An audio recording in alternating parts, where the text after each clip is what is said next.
কত মানুষের হাতটা পরিষ্কার। এই মুমিনদেরকে কিয়ামতের ময়দানে আল্লাহ পাক লাঞ্ছিত করবে না, ইজ্জতের আসনে বসাইয়া মুমিনদেরকে জান্নাতের ফায়সালা করবে। সুবহানাল্লাহ। এ আমার বন্ধু, আমার ভাইজানেরা, এই জন্য খেয়াল করিয়া শুনতে থাকুন বন্ধুরা আমার। এবার সাহাবীরা বলতেন, আল্লাহ নবী বলে, ও দুনিয়ার মানুষের দরজা করে তোমরা শোনো, মুমিন বান্দাদের জন্য এত সহজ করিয়া দেওয়া হবে।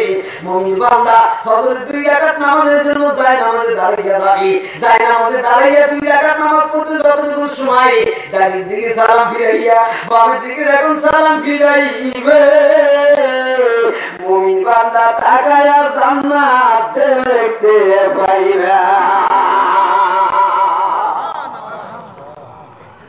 এত স্বল্প টাইমের মধ্যে 50,000 বছর কেটে যায়। আমার মহব্বতের ভাইজানেরা, আমার বন্ধুরা আমার, এটাই তো বাস্তব কথা। বন্ধুরা আমার, দুঃখের দিন সহজে যায় না, আর সুখের দিন সহজেই থাকে না। সুখের সময়টা খুব দ্রুত চলে যায়, আর দুঃখের দিনটা বন্ধুরা আমার দীর্ঘ দিতে যায়। আগুন মাসের দিনও যদি রোজা ব্যক্তির জন্য হয়, দিনটা বড় লম্বা লাগে, কিন্তু রোজাদারের জন্য লম্বা নাই, ওদের জন্য দুরুম লাগে। মালিক তো ঠিক না রাখি। আমার বন্ধু, আমার ভাইরা, এই কথা বলার সঙ্গে সঙ্গে বলে মুমিন বান্দাদের জন্য আলহামদুলিল্লাহ তো সব করে দেওয়া হবে। আল্লাহর নবী বন্ধুরা আমার, ওই যে খেয়াল করে আপনাদের মাঝে ছোট্ট একটু কথা বন্ধুরা আমার, একটা ঘটনা বলবা।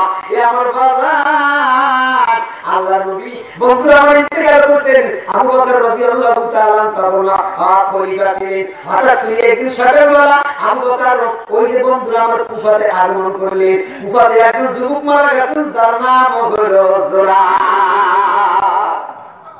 বন্ধুরা ওরা একটা বাড়িতে তো একটা বাড়িতে সাথে একটা মানে টাকাও দিয়ে দিন, প্রচুর দিয়ে চিত্ত এবার আপনি বোমারিতে মাহফিলের সামনে এসে বসে যায়।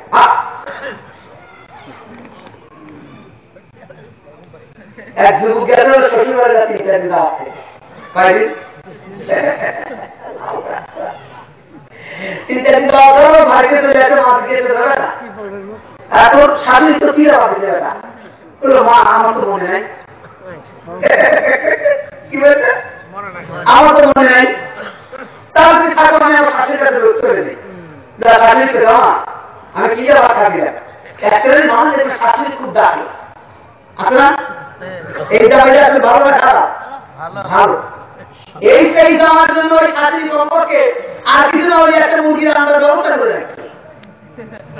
আর এক ধরনের জবাইরা শাশুড়ির মা বলতে লজ্জা পায়। এগুলো দ্বারা আপনার কি আছে এরকম আছে না? শাশুড়ি বলতে পারে মূলার তরকারি ভাত খাওয়াতে কিসের তরকারি যখন করে বলতে পারে মূলার তরকারি। সারা রাস্তা একটা দেখে এসেছে মূলা মূলা মূলা মূলা, হঠাৎ করে তরকারি কাম দিতে পায়খানা বা তাই পাখির খেয়া বসে পায়খানা। একটা দিন মানুষ আছে ওদের পাড়ায় একদিকে পায়খানা হয় না, রাস্তায় যাবো রাস্তায় দুশ্মন কিসের দুশ্মন। আর একটা দিন মানুষ আছে ঘরে ঘুম করে না, কোরআনের মাহফিল মসজিদে লাগে, মসজিদে খুব ঘুম করে লাঞ্চ খায়। এরা ওদের মসজিদ করা কোরআন হাদিসের দুশ্মন। আমার বন্ধু আমার ভাইজানেরা, যুবক পায়খানা করার পর পানি খরচ করবে, দেখে নিচে একটা গর্ত 10 গরম পানি আছে, যা ওই গর্তের কাছে বসে নদীকে ঠান্ডা দিলে 2-3 খাওয়া মাসে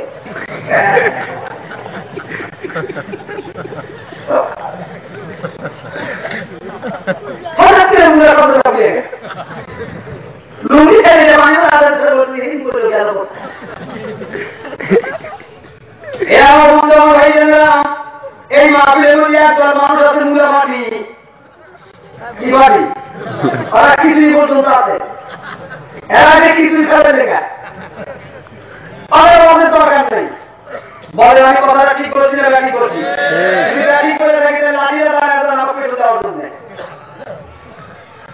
আর একটা মানুষ আছে একমাত্র হৃদয় মোল্লা, আল্লাহকে হাসিল করার উদ্দেশ্যে তারা মাফি আছে, খিচুড়ি খাইতেও রাখবে না খাইতেও রাখবে, বিশ্বাস নেওয়া হয় আমাদের। এই যে মাহফিলের মধ্যে কি পরিমাণ লোক প্রায় কানে কানে ভর্তি হয়ে গেছে। এর দুই মূল্য করে খিচুড়ি দেওয়ার সময় কেউ 300 টাকা দিবি, কেউ একটা টাকা দিবি, পড়া দিবি, লেবার পাইয়া আছে মানে সবার আমি লেগে দিবি, বেলা লেগে দিবি, সামনে লেগে দিবি। কিন্তু আদর্শ মানুষ এদের জন্য খিচুড়ির দরকার। আমরা যারা আছি এই এর মতো অবশ্যই খিচুড়ি দরকার মানুষ নাই, এটা আমি জানি। আচ্ছা কারা কারা আমরা আগে বড় উদ্দেশ্যে আসি এটা হাতে মাশাআল্লাহ, আল্লাহ কবুল করেন। শব্দ ভুলে হঠাৎ করে ওই রাস্তায় এক গরিয়া যুবকের দিকে কি করতেছিস, তোর ভাই করিস না, এর মধ্যে পড়ে গেছে না পাইতেছি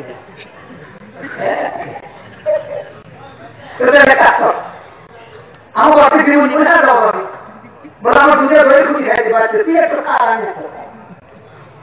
কিসের খুঁটি? দইয়ের খুঁটি। যুবক 3-4 বছর সর্বনাশ, কিছু ওই কার না হোক, দইটা খুঁটি লাভ হলো আমার।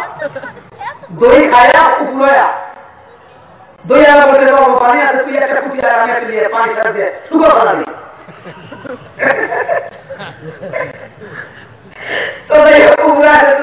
পানি তলামাটি একটু বুঝতে লাগে, টিভি লেগে হালকা একটু বাড়ি লাগে, দই আমার নাকে এই বন্ধ গেছে।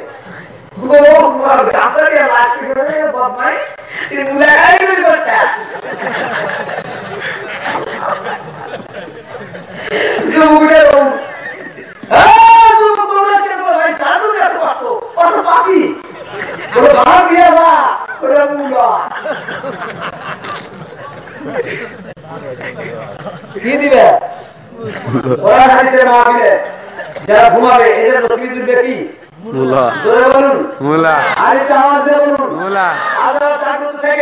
ঈশ্বর মহাপুত্রে বলবে এরা মৌলাকে আল্লাহকে হাজির করে তারা বাড়ি দিয়ে চলে যাবে, আল্লাহ মাফ করিয়ে দিবে। তাহলে এখন আপনারা আমার প্রশ্নের জবাব দেন, ঘুমাবো না জাগ্রত থাকবো? জাগ্রত থাকবো।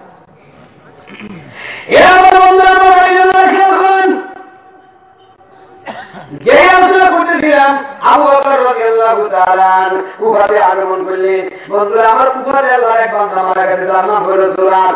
আমার বন্ধু আমার ভাই এই জন্য মাওলানা রুমি রাহমাতুল্লাহ আলাইহি হাত করেছে, আজিয়ালে দিগারা হাত করেছে, আজিয়ালে দিগারা হাতুমা আনদার মিয়া আতারা, হাতুমা আনদার মিয়া আতারা। এ দুনিয়ার মানুষের দরজা তোমরা একটা কথা স্মরণ রাখো। আবু বকর রাদিয়াল্লাহু তাআলা যখন কুফাতে আগমন করলেন, কুফাবাসীরা ডাকতে বলল, আমাদের খলিফা এই সুরাত নামের যুবকের জানাজাটা আপনি পড়াইয়া দেন। আমার বাগান আবু বকর রাদিয়াল্লাহু তাআলা জানাজা পড়াইয়া দিলেন। এরপরে দাফন করার পর কবরস্থ হওয়ার পরে আবু বকর রাদিয়াল্লাহু তাআলা মদিনার দিকে ঘুরিয়া রওনা হলেন। আবু বকর সামনের দিকে যায়, পেছন থেকে কে যেন জুব্বাটা নিয়ে ধরে, পেছন থেকে জুব্বাটা নিয়ে ধরছে। আবু বকর রাদিয়াল্লাহু তাআলা পেছনের দিকে তাকাইলেন, তাকিয়ে দেখেন 80 থেকে 85 বছরের এক বৃদ্ধা মা আমার জুব্বার পাশে এক পাশে দাঁড়িয়ে আছে। এবার আবু বকর রাদিয়াল্লাহু তাআলা ডাকলেন, মানি আমার জুব্বার পাশে তুমি দাঁড়িয়ে ধরলে কেন? ওই বাবা, এই সন্তানকে তুমি দাফন করিয়া গেলে, এটা হলো আমার কলিজার টুকরো বেটা। আমি ওর মা 10 মাস 10 দিনের দুধের করে জায়গা দিয়েছিলাম, নিজের আগে লোকে খাওয়াইয়েছিলাম, বর্তমানে শীতের মধ্যে একবার জানিয়েছিলাম, প্রসাব করলো, বামে দিয়েছিলাম, পায়খানা করলো। এরপরে কান্দে সারা রাত বুকে রাখছি, ঠান্ডায় শোয়াই না। এই কলিজার টুকরো বেটা গত রাত্রে ইন্তেকাল করছি। এই খবর শোনার পরই আমি আর মা পাগলের মতন কাঙ্গালি হইয়া গেলাম।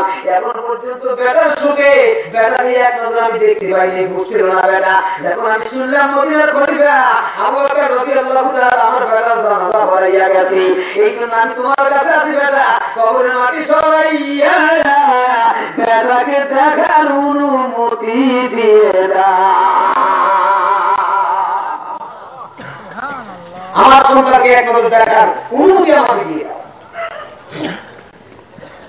আমার মহাপ্রভুর আমার এই জন্য রুমি রাহমাতুল্লাহ বলেন যে তুরবিকে ওয়াসা আবাদ খাগে তুরবিকে ওয়াসা আবাদ খাগে কাইলে কাইবেলানি সামাওয়াজিবুল্লাহিরা কাইবেলানি সামাওয়াজিবুল্লাহিরা।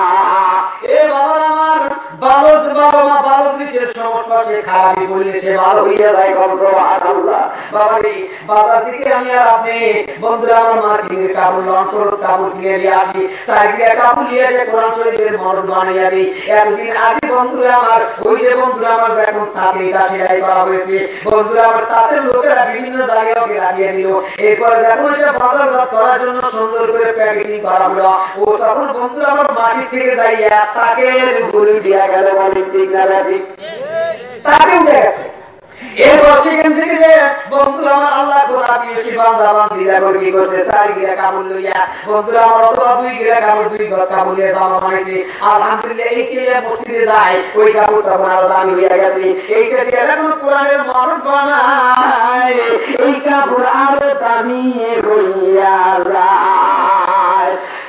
আমার মহাপ্রভু ভাই আমার বন্ধুরা আল্লাহ ওয়ালাদের সংস্পর্শে যখন কোন গুনাহগার মানুষ হবে আল্লাহ ওয়ালাদের সংস্পর্শের কারণে আলহামদুলিল্লাহ এই গুনাহগার মানুষকে আমার আল্লাহ খাঁটি মুমিন বানায়া দিবে। সুরভিকে অবদা বদ খায়রা কাইলানি সামাওয়াজিবুল্লাহিরা আতু মুহাম্মাদের পাক সুদা আদিনার বুদ হারু দারো করদো আযুল্লাহ বরে আবু বকর রাদিয়াল্লাহু তাআলা ডাকে ভাই মা আসলে কোরআন হাদিসে দলিল তো সাবিত করে না তোমাকে এই মোটা ব্যক্তির লাশ দেখায়া দেওয়া। এবার কয় না বাবা কোরআন হাদিসের দোয়া তুমি দিও না আমি দিন তোর মা বাবা আর বেটার কাছে মাসালাটা ভিতরে ব্যতিক্রম হইতে পারে কয় না আমার দেখানোর অনুমতি নাই কয় না বাবা ও কইবা তুমি রসুলের সপ্রসারী ছিলে রসুলের কাছের মানুষ ছিলি কতদিন রসুলকে খেদমত করেছ বাবা একটি কথা বলতে চাই এই জায়গা থেকে মদিনা আমার আমাদের অনেক দূরের রাস্তা হয়ে গেছে বাবার মদিনার নবী হুকুম মরে নাই মদিনার মোমা রওজা আধারের মধ্যে ঘুমাইতেছে এই জায়গা থেকে মরা কাবা কইয়া দেখো মদিনাওয়ালা অনুমতি দিবে কিনা। তুমি নদীর কাছে যাও একটু লাইন লাগাই দেখো নদী আমার একটু অনুমতি দেয়নি। এ আমার মাহবুবি ভাই আমার বন্ধুরা আমার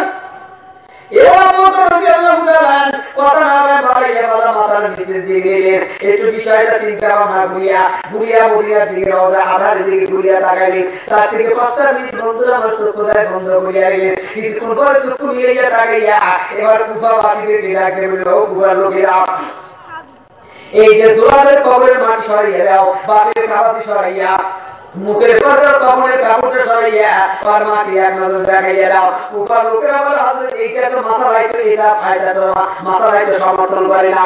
আবু বকর এক জায়গায় নাই কোরআন হাদিসের দলিলের দরকার নাই এই জায়গায় আমি বলছি না এটা মদিনাওয়ালার হুকুম দেখাই দাও। আমি মাথা কথা বলছি না তবে মদিনাওয়ালার হুকুম তুমি ওই লোকটাকে দেখায়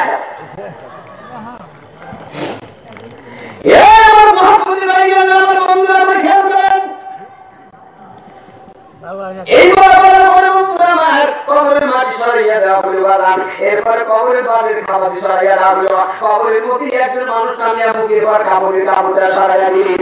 এরপরে বাজান আর কি এখন আগুইয়া দেরি আগুইয়ার মাকে এক নজর দেখাইয়া দেয়। আবু বকর রাদিয়াল্লাহু তাআলা এবারে এলাকার লোকদেরকে ডাকে আবার এলাকার লোকেরা বলে একটু দাঁড়াও এই বান্দাকে এক নজর দেখিয়া দেই। এবার যখন দেখিয়া দিলে আবু বকর আসমানের দিকে তাকিয়ে চিৎকার দিয়া ব্যবসায়ীরা গভীর ভাবে পড়িয়া যায় তু মুহাম্মাদের পাক সুদা আদিনার বুদা আর গুজারো করো তুমি আযুল্লাহ বর। কিছুক্ষণ পরে যখন আবু বকর রাদিয়াল্লাহু তাআলা যখন হুঁশ ফিরিয়া গেলেন এ আমার বাজার এবার কুফার লোকেদেরকে ডাকতে বললেন ও কুফার লোকেরা আমি তোমাদেরকে একটা প্রশ্ন করতে চাই জুরাদ নামের যুবকটা কেমন ছিল? কুফার লোকেরা এক জায়গায় বলবে জুরাদের মতো কুখ্যাত খারাপ ব্যক্তি এই কুফার দ্বিতীয় যুবক না। কুফার মধ্যে এই যুবকের মতো খারাপ ব্যক্তিরা দ্বিতীয় আর একজন বিড়ম্বনা করিয়া দেরি না করিয়া এবার কুবা লোকেরা তোমরা যা বলছো কথার তো মিল করে না, এই লোকেরা আমাদের জিন্দিগির সাথে তোমাদের কথার সাথে কাজে মিল করে না। এবার কুবা লোকেরা আমাদের পরিবার বিষয়টা আপনি করিয়া বলুন। ওই লোকটার কবর থেকে রবের আধার পর্যন্ত একটা শুরু করে দেখতে পারলাম, এই লোকটার কবর থেকে আশাদি পর্যন্ত একটা রাস্তা দেখতে পারলাম, এই লোকটার কবর থেকে জান্নাতুল ফেরদাউস পর্যন্ত একটা রাস্তা দেখতে পারলাম। এই লোকটা গুনাহগার মায়া নিঃসন্দেহে জান্নাতে।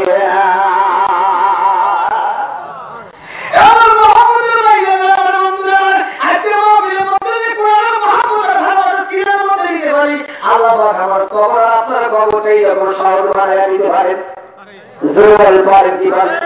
আমার বন্ধুরা এই কথা বলার পরে আলহামদুলিল্লাহ বন্ধুরা আমার খুব ভালো আমরা যতটুকু জানি আপনি ফাঁকের মানুষ ততটুকু জানি না। কথা না বাড়াইয়া ওনাদের সাথে তর্ক বিতর্ক না করবেন থেকে মদিনা দিকে চলে গেলেন, রাত্রির গভীরে বিছানার মধ্যে ঘুমাইয়া গেলেন। স্বপ্নের মধ্যে দেখেন নবী মুহাম্মদ রাসূলুল্লাহ সাল্লাল্লাহু আলাইহি ওয়াসাল্লাম দাঁড়িয়ে আছেন। আর বন্ধুরা আমার ওই আপনাদের যুবক নবীর বামের পাশে দাঁড়িয়ে আছে। আল্লাহ নবী আবু বকরকে ডাকলেন, আবু বকর এই যুবককে তুমি চেনো? আবু বকর ডাকলেন, ইয়া রাসূলুল্লাহ ইয়া হাবিবাল্লাহ। এই যুবককে বললেন কুবার কবরস্থানে দাফন করিয়া আসি। তো কুবার লোকেরা বলছে লোকটা নাকি খারাপ, এত খারাপ মানুষ আপনার সামনে দাঁড়ায় আমার বুঝে আসে না। এত খারাপ মানুষ আপনার সামনে থাকে এইটা আমার বুঝে আসে। আবু বকর রাদিয়াল্লাহু তাআলা বন্ধুরা আমার এই কথা বলার পরে আল্লাহর পয়গম্বর ডাক দেয়, আবু বকর রে কুফার লোকেরা যা বলছে তা সত্য বলছে, আমি যেটা বলতেছি সেটা সত্য, কোনো সন্দেহ নাই। এবার আবু বকর ডাক দিয়ে রাসূলুল্লাহ ইয়া হাবিবাল্লাহ আপনার ভাষাটা আমি বুঝতে পারি নাই। আল্লাহ নবী বললেন তাহলে তুমি শোনো, এই কুফার লোকেরা এই যুবক জুলাদের দিনের বেলার গুনাহের খবর জানে, রাতের খবর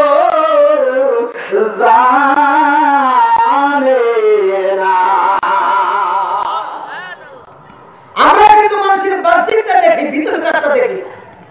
মানুষ মানুষের বাহ্যিকটা জানে, ভিতর কাজটা জানে। আমার বন্ধু আমার ভাই জানে আবু বকর রাদিয়াল্লাহু তাআলা তাতো পাখির মতো নবীর চেহারা মোবারকের দিকে তাকিয়ে আছেন। এবার কিছুক্ষণ পর আলহামদুলিল্লাহ নবী বলেন তাহলে তুমি শোনো, এই লোকটা দিনের বেলায় জিনা করতে, গুনাহ করতে, অন্যায় করতে, দুনিয়ার মানুষটা দেখি রাত্রির গভীরে ওই লোকটা যায় নামাজ খানে খাবার দিকে মিশাইয়ে দেয়। আল্লাহর বন্ধুরা আমার এবার পাপ পানি দ্বারা পবিত্রতা অর্জন করিয়া যায়, নামাজে দাঁড়াইয়া যায়, আল্লাহকে ডাকতে দেয়, মাওলা এই যে যায় নামাজে দাঁড়িয়ে গেলাম আমি, মাফ করে দিবেন আল্লাহ তুমি।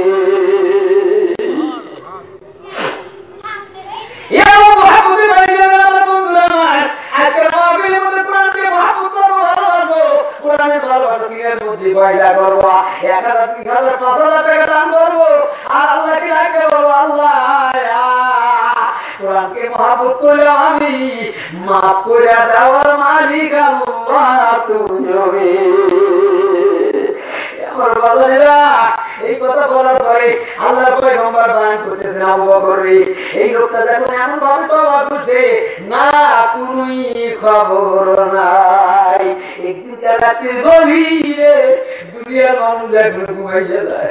আল্লাহর বান্দা যুবক আপনার যুবক চোখের পানি ফেলিয়া কাঁদে যায় থেকে রব্বুল আলামিন এইটা নতুন বানাইয়া লইয়া যায় নামাজে দাঁড়াইয়া গেলাম। মাওলা জীবনে কতবার নামাজে দাঁড়াইয়া আমার তওবা কবুল হয়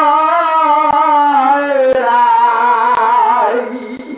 এ বাবা নামাজ পড়তে থাকুন, নামাজ পড়ুন, কোন দিনকার নামাজ তোমার কবুলের মঞ্জুর হইয়া যাবে। একদিনকার 2 রাকাত নামাজ যদি কবুল হইয়া যায় এইটা নাজাতের জন্য ওসিলা হইয়া যাবে। এই জন্য দৈনন্দিন 5 ওয়াক্ত নামাজ পড়তে থাকো, কোন দিনকার নামাজ মাহবুবের ব্যাপারে লেগে যাবে।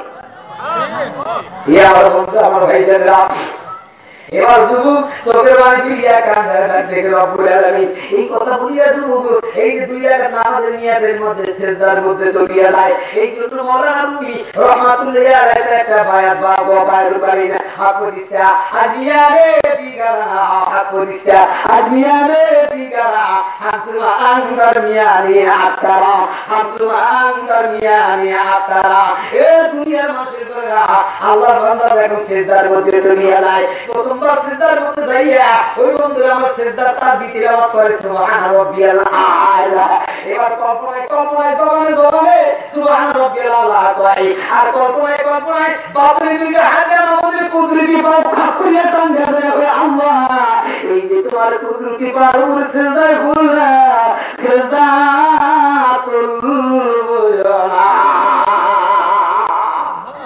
রহমতের ভিখারি রহমতের কাঙ্গাল বন্ধুরা রহমতের মুহতাজ হয়ে বসে আছে ওই যুবক গুনাহগার যুবক আমার বন্ধু আমার ভাইটা একটা মাহফিল থেকে আপনি যখন ফিরিয়ে যাবেন আপনার ঘরের মধ্যে 50 বা 70 বছরের বৃদ্ধা মা হয়ে গেছে মাতাকে বলে কি আব্দুল রহমান আব্দুল সাত্তার সাইকেলে তার সিরাজ শুনে আসি বেটা বলে হাওয়া বলে বেটা আমার বুকের মধ্যে ব্যথা তাড়াতাড়ি মঙ্গলবাড়িয়া বাজারে যায় আমার জন্য ডাক্তার নিয়ে আয় আমি নিঃশ্বাস ফেলতে পারি না আমার বুকে বড় ব্যথা লাগতেছে একবার দৌড়িয়া ডাক্তার নিয়ে আসে মাকে সুন্দর করিয়া তারাই জ্বালাইয়া দিচ্ছে কিছুক্ষণ পরে মা যাইতে তাড়াতাড়ি যা মসজিদের ইমাম সাহেবকে ডাক দিয়ে লইয়া মা এরকম পাগলের মতন মুখ আসে কারণ কি আমার দিল বলে আর বাঁচবে না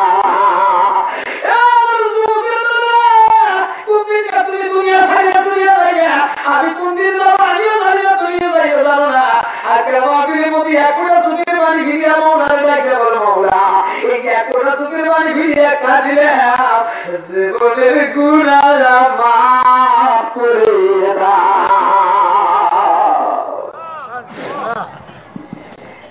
আমার মাহবুবের ভাইয়েরা আমার বন্ধুরা আমার এবার দেখো বন্ধুরে দুই চোখের পানি ভিড়িয়া কান্না শুরু করছে আল্লাহ আল্লাহ আল্লাহ এবার সুবহান রাব্বিয়াল আ'লা কয় আমার বন্ধুরা আমার ভাইয়েরা এবার একটা আসিয়া সেলাই লাগিয়ে দিতে একটা ইমাম সাহেব ডাকে দিয়ে আসছে ইমাম সাহেব দেরি না করিয়া তওবা নামাজ পড়াইয়া দেয় কিছুক্ষণ পরে ডাক্তার কি বুঝলেন সেলাইয়ের তারটা টানতে বের করিয়া ঘর থেকে বেরিয়ে যায় আল্লাহ রে আল্লাহ আল্লাহ রাসূল হাদিসের মধ্যে বয়ান করেন মুতু ক্বাবলা আনতা মাউত এই দুনিয়ার মানুষের ঘরে মরার আগে মরা আমার প্রধান এবার দেখুন কিছুক্ষণ পর সারা ডাক্তার ধরেন তারটা টানতে বের করিয়া ঘর থেকে বেরিয়ে যায় ইমাম সাহেব দৌড়িয়া ডাক্তারের সাথে মুখ লাগবে ডাক্তার সারা টানটা বের করলেন কারণ জানি কারণ কিছু নয় আব্দুল্লাহর মা দুনিয়া ইমাম সাহেব বিরাম না করিয়া বের না করিয়া দৌড়ে আব্দুল্লাহর মার পা পরিষ্কার করিয়া দেয় হাত পরিষ্কার করিয়া দেয় মুখটা বুঝাইয়া দেয় চোখ দুইটা বাইরে বানিয়ে দেয় কানের সাথে বন্ধুরা আমার কানের কানে আমার সাহায্যের বাণী পৌঁছাইয়া দেয় বড় বেটা চাইতে হুজুর আমার মায়ের সাথে এইরকম করছে কারণ কি কারণ কিছু না তোমার মা দুনিয়ায় না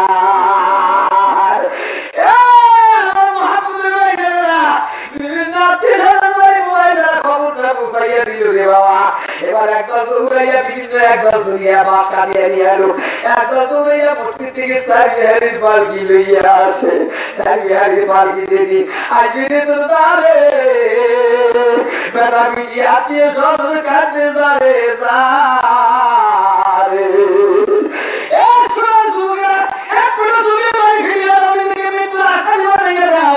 চোখের বাড়ি ফিরিয়ে আসলে মনে পুরার কথা স্মরণ করিয়া গৌরা জীবনের কথা পুরা করলাম কত অন্যায় করলাম আমার খবর আমি জানি আর জানো তুমি আল্লাহ জীবনের পুরার কথা স্মরণ করিয়া করে চোখের বাড়ি ফিরিয়ে দিয়া ওই আমার আল্লাহ মাফ করে সকলে সকলে রোজা হইতে ফিরিয়া তোমার দয়া রোজায় রইলাম বসিয়া তোমারও রোজাই রইলাম। তুমি যদি আমার না বান্দারে বড় বান্দায়া মা বোঝাই কারকা বড় বান্দায়া মা বোঝাই কার কাছে। আমার বন্ধু আমার ভাইরা, একজন মানুষ বাজার থেকে মাটি কাপড় আনবে, একজন মানুষ জঙ্গল থেকে মাছ আনবে, একজন মানুষ মসজিদ বাড়ি চকি বিকাইয়া কুসুরি টাঙ্গাইয়া দিবে, একজন মানুষ কুসুম কুসুম পানি গরম করবে, সেই বাড়ির কুসুম দেওয়াইবে। আল্লাহ এই মাহফিলের মধ্যে মানাই নাই আবার করিলে তুমি সন্তান মাহফিলের মধ্যে বসা আমার বাজারেরা আর একজন মানুষ কুমট হয়ে কবর যাইয়া কবর খনন করিল। কিছুক্ষণ পরে ওই যে আপনার দুনিয়ার কোটা গুলি ঘুরিয়া মাথা সুদানা পর্যন্ত টান দেয়া ঘুরিয়া দিবে, এরপর চোখের পাশ হইয়া মুসুরি বিছাইয়া গরম পানিতে আপনাকে গোসল দেওয়াইয়া দিবে। ওই যে তার বন্ধু আমার চারি গাড়ির পাখির মধ্যে নতুন যাওয়া আর তৈয়ার করা হইয়া আছে।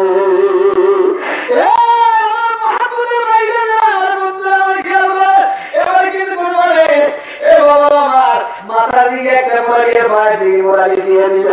এরপরে বাবারে একজন ইমাম সাহেব দিনে বরাবর দাঁড়িয়ে ওই যে তোমার মারদানাটা পড়াইয়া দিল। চারজন মানুষ খাটি কাটে লইয়া ওই যে কবরের দিকে যায়। কবরের মধ্যে তোমার বেটা বেটার বিচারায় গেল, ওই যে তোমার ভাই ভাইয়ের জায়গায় চলে গেল, বিবি স্বামী পর্যন্ত তার বিচারায় চলিয়া গেল। আমার মহাপুরের ভাই ওই যে তোমার মা কবরের মধ্যে শুয়ে রয়েছে কে আপন মা এই মাহফিলের মধ্যে রাখে বেটা ওই যে বাবা মাদ্রাসার মাহফিলে গেছি আমার জন্য 5,000 টাকা দান কর, 10,000 টাকা দান কর, 1,000 টাকা দান করিয়া তোর মা জন্য দোয়া করিয়া দে, তোর মা কবরের জেলখানার মধ্যে বড় কষ্ট আছে। আমার বাবারা মাহফিলে রাখলে 10 মণ দাম রাখতো, মাহফিলে রাখলে 5,000 টাকা রাখতো। এ বাবার আমার তোমার মা কবরে যেই মা তোমাকে এত দরদ করিয়া তোমাকে বাড়িতে বাড়িতে বসে বাবা আমি দেখতে চাই এই মাহফিলের মধ্যে কোন মা কোন বাবার কলিজা টুকরা আছো আল্লাহ আকবার বলিয়া দাঁড়িয়ে যাও হুজুর আমি আমার মার জন্য 10,000 টাকা দান করলাম, এক কোটা চোখের বাড়ি ফিরিলে মার জন্য দোয়া করে দেন আমার আল্লাহ যেন মাফ করে দেয়।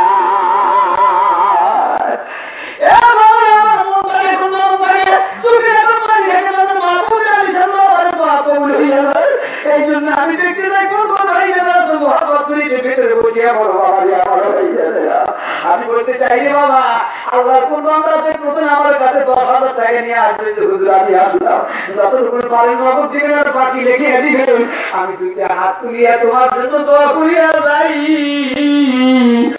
আমার আল্লাহ যেন মাফ করে দেয়। আল্লাহ আল্লাহ আল্লাহ আল্লাহ ভাবলে বলিয়া আল্লাহ উঠিতে আল্লাহ বসিতে আল্লাহ উঠিতে আল্লাহ বসিতে আল্লাহ আল্লাহ আল্লাহ আল্লাহ আল্লাহ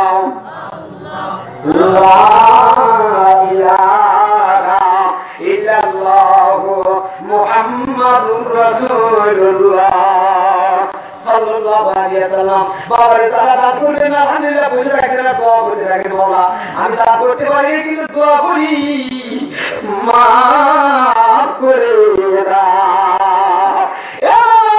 এ বন্ধুরা আমার বন্ধুরা আমার আব্বার আজকে আমি হায়াত আমি আমার কিরামের মধ্যে সালাম দিচ্ছি রহমাতুল্লাহ আলাইহি রাখেন। বাবা তারা দান করতে পারবে না কিন্তু দোয়া করে সবে আল্লাহ পাক এই বান্দাদেরকে দানের সব দিয়ে দিবেন।